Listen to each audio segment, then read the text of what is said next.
Boa tarde. Novamente nós estamos no nosso encontro para o estudo da série psicológica de Joana de Ângeles.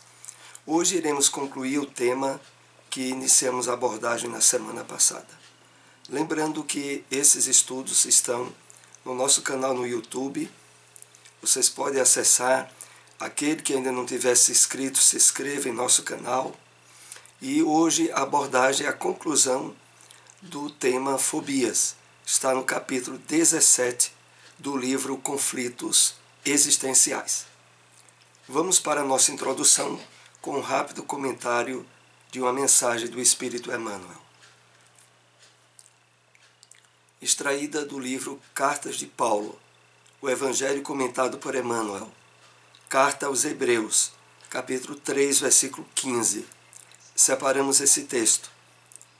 Todos os pequenos maus hábitos, aparentemente inexpressíveis, devem ser muito bem extirpados pelos seus portadores, que desde a terra já disponham de algum conhecimento da vida espiritual. Porque um dos maiores tormentos para a alma desencarnada é sentir flores e trevas, luz e lama dentro de si mesma. Uma passagem bastante forte para nos chamar a considerações importantes a respeito dos hábitos indesejáveis que possamos ter, inclusive aqueles que não sejam de conhecimento público. Na verdade, ao travarmos conhecimento com a realidade da vida espiritual, a nossa consciência começa a nos chamar a atenção para atos, atitudes e hábitos que vão de encontro com as leis divinas que estão na nossa consciência. A partir daí, Emmanuel aqui nos chama a atenção a esse trabalho árduo que deve ser feito de imediato. A extirpação, arrancar pela raiz esses maus hábitos. E no final desse trecho, na mensagem, ele nos diz que há uma associação entre esses hábitos e a existência em nosso espírito desencarnado pertinente a trevas e lama, de tal forma a nos chamar a atenção a repugnância que a nossa consciência irá tratar aquilo que já era para ter sido resolvido durante a nossa encarnação. Então é importante, nesse esforço, nesse trabalho de realinhamento com as leis divinas, de ressignificação do nosso passado espiritual de erros, a consciência desperta de que há um plantio que necessariamente será colhido por nós no plano espiritual. E se esse plantio for ruim, através da continuidade a maus hábitos, nós teremos uma colheita bastante desfavorável. Bom, com essas considerações, vamos tratar do tema fobias. E o primeiro parágrafo que dá prosseguimento ao estudo que iniciamos na semana passada diz a nós o seguinte: a fobia é uma perturbação de ansiedade relativamente comum, apresentando-se totalmente irracional. Não há lógica motivadora desse estado. Então, não é incomum os transtornos relativos às fobias. Há muita gente que, de uma forma mais ou menos intensa, é chamado a lidar com elas. que, como comentamos no nosso último encontro, a raiz está em questões, principalmente, conflitivas no nosso inconsciente, sobretudo associadas a práticas ou ações de desequilíbrio perpetradas pelo nosso espírito. E que agora, ao nos depararmos com determinadas circunstâncias ou situações, aflora do nosso íntimo, do nosso inconsciente profundo, receios e medos irracionais que surgem para nos chamar a atenção. A atenção de que precisamos resolver a questão. E é sobre isso que nós estaremos agora tratando de uma forma mais detalhada. Então não adianta se procurar lógica, explicação racional para esses medos estabelecidos nos quadros de fobias. São medos irracionais. E, no entanto, aquele que passa por essas situações não consegue exercer a lógica, o raciocínio para extirpar esses medos e se sente submetido a uma eclosão de energias, de emoções que lhe foge ao domínio. Prossigamos. A vida é constituída por desafios que convidam o indivíduo ao amadurecimento psicológico, fortalecendo-lhe os valores éticos e morais, as conquistas culturais e religiosas, a evolução espiritual. Parece até um apontamento fora do contexto da questão. Mas há razões para que Joana tenha colocado. É de que, na verdade, o surgimento de certas fobias tem relação com algumas ações ou atitudes que o espírito já deveria ter feito em termos de conquistas morais e espirituais e que, por isso mesmo, a fragilidade naquela área onde surgiu a fobia, ela vem como um grito dizer que algo precisa ser feito. E aqui Joana faz justamente esse apontamento, dizendo que o objetivo da vida é o nosso amadurecimento psicológico, é nos fortalecermos moralmente, espiritualmente. Quando isso vai se delineando de forma estável e progressiva, normalmente, há um fortalecimento emocional que é o preventivo maior a evitar o estabelecimento dos quadros fóbicos.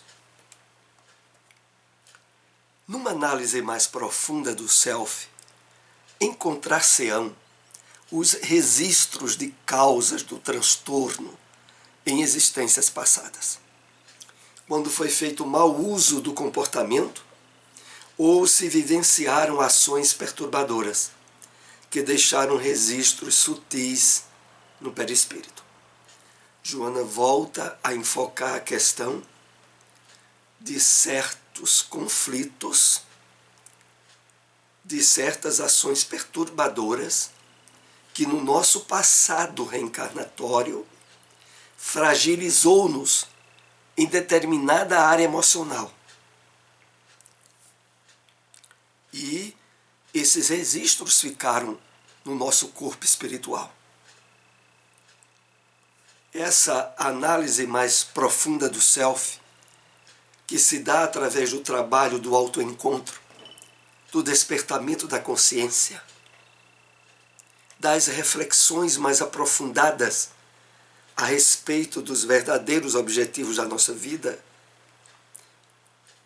esse quadro geral de esforço vai nos ajudar como um dos lados da terapia que nós iremos ver. Tem várias vertentes. Sob outro aspecto, que padeceram situações penosas e não puderam digeri-las, superando-as, e que se transformou em fobia toda vez que algum estímulo desencadeia a associação inconsciente.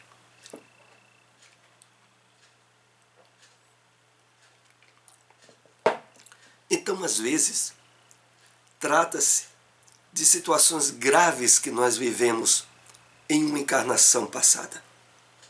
Por exemplo, uma morte de quedas altas. Não precisa ser exatamente de um suicídio. Um acidente aéreo mesmo. Pode deixar marcas no psiquismo do espírito que, noutra encarnação, quando ele estiver, aquele fator poderá surgir como fobia, principalmente quando ele estiver vivenciando a faixa etária, em termos de idade cronológica, em que houve o acidente na outra encarnação.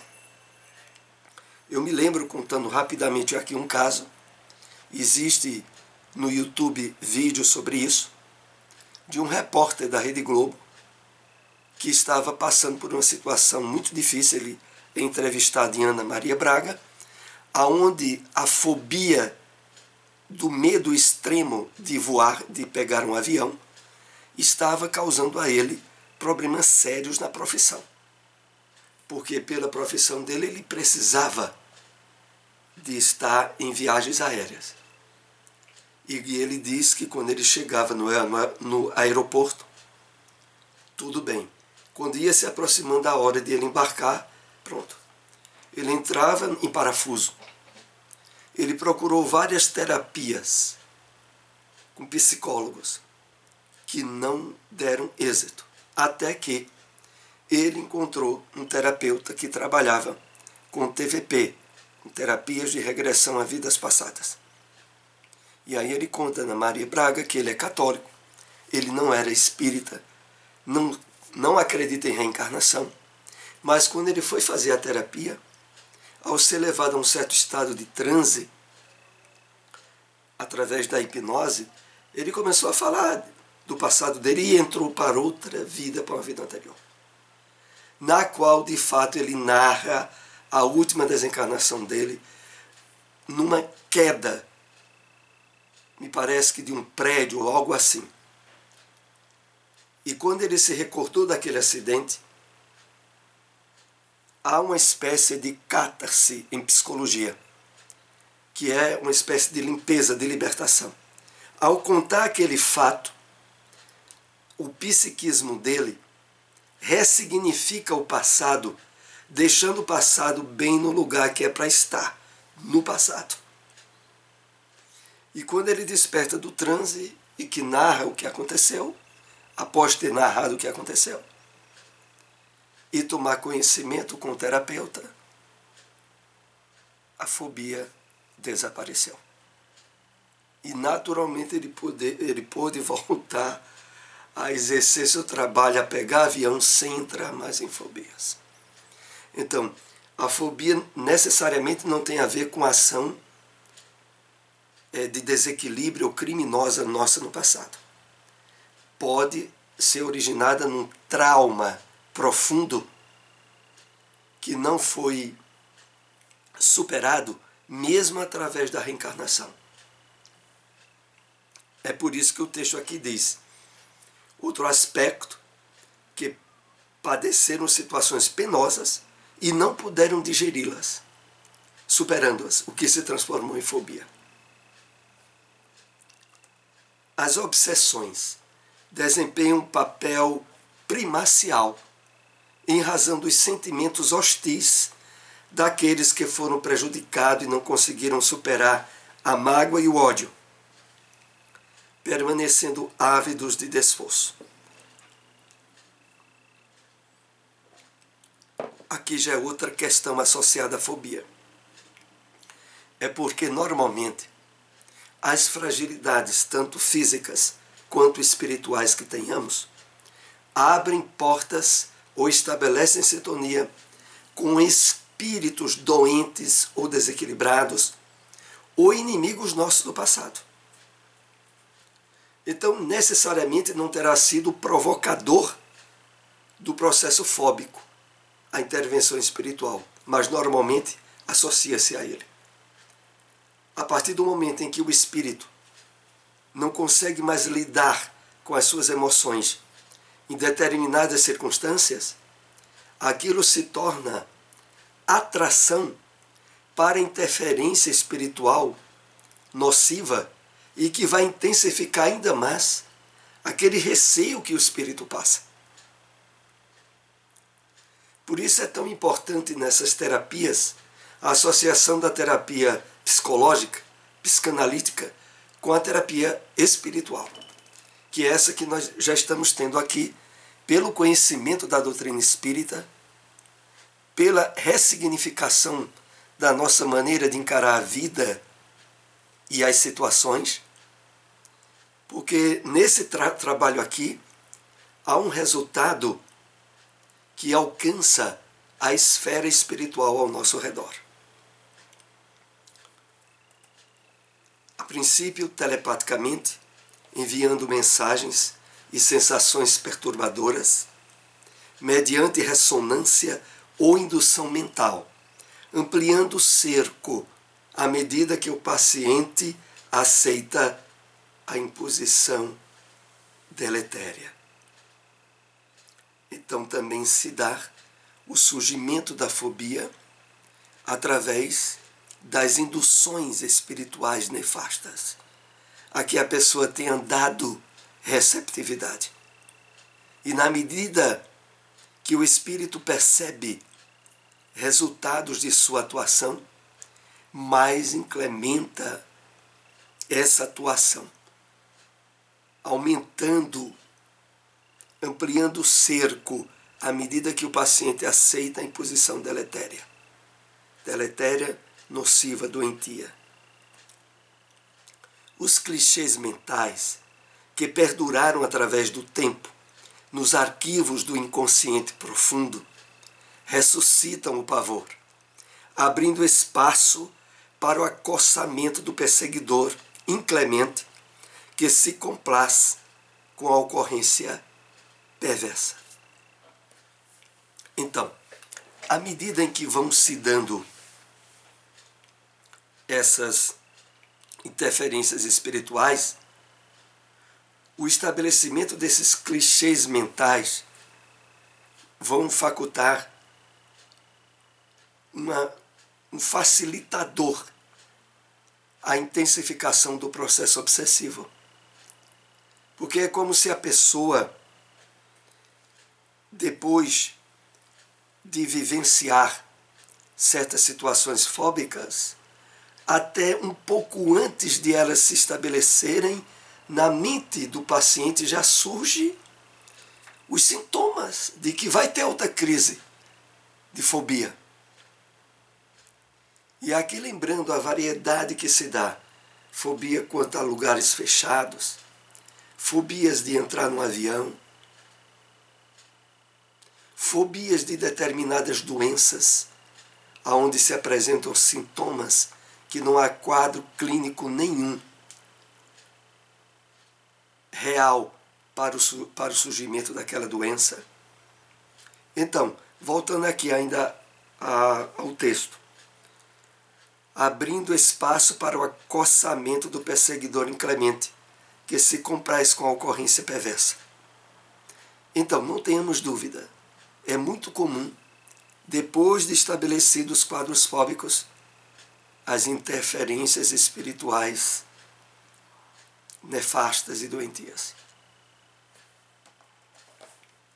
Quanto mais o paciente deixa-se atemorizar pelos estímulos que produzem os fenômenos fóbicos, mais esses se ampliam, mais esses ampliam a sua área, tornando-se insuportáveis, dando ensejo a novos temores que antes não existiam.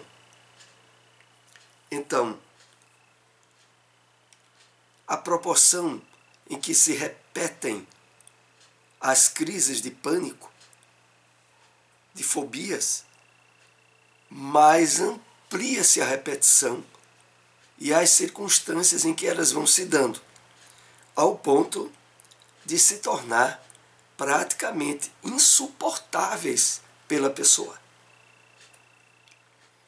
Os processos psicoterápicos são de grande eficiência para restabelecer a saúde emocional do paciente fóbico, trabalhando-lhe o inconsciente, de forma a demonstrar a inutilidade do receio, que jamais se transforma em acontecimento prejudicial à sua saúde ou à sua vida.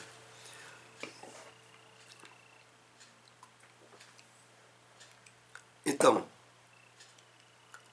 em uma variedade grande de quadros fóbicos, as terapias na psicologia e na psicanálise têm grande eficiência, trabalhando o inconsciente de forma a demonstrar a inutilidade do receio de algo que jamais vai acontecer.